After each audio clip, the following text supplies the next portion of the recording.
What really happened on the 20th of July, 1969? Come with me and let's find out. Ready to find the truth, Menchie? Let's go!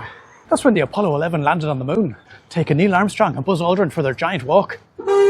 At least, that's what they want you to think.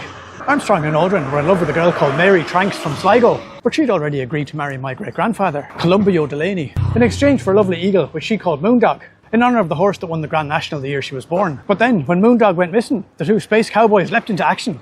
They swore to Mary they'd help her find Moondog, even if it meant going to the moon. And they made it sound like some kind of big deal, even though the people of Ireland had been doing that for years. Like when they wanted to get away from English people doing Irish accents. So they just needed to make sure that Delaney didn't stick his beak in and mess everything up. To get him out of the way, they bought him VIP tickets to Texas to watch people play competitive rice, which was a thing back then. And then they got in a rocket, which cost millions of dollars, and they didn't even bother trying to recycle afterwards.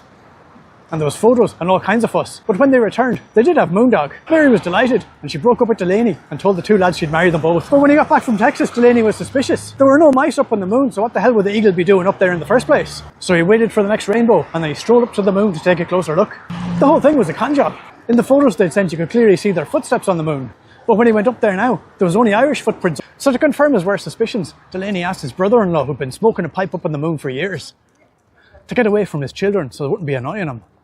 And he said he'd never seen any Americans or an eagle up there. But if he wanted anyone to believe him, he'd have to prove it. So he broke into NASA, stole the secret file, and it was all there in black and white. Armstrong and Aldrin had stolen the eagle themselves, and they'd filmed the so-called moon landing on the black magnetic sands of Ureki on Georgia's Black Sea coast. So Delaney went to the press and spilled the beans for all the good it did him. Mary was furious about having made a fool of and never spoke to any of the lads again. And although Delaney was now a hero in the Soviet Union, tragedy struck on the very first parade they threw for him. Delaney was riding along in the open-topped car and he tilted his head like this because he thought he'd seen Mary in the crowd. And overhead, Moondog let something drop and it dripped straight into his ear and it didn't drip out again. Instead, it got lodged in his brain, giving him a severe case of the Chambly bus ears.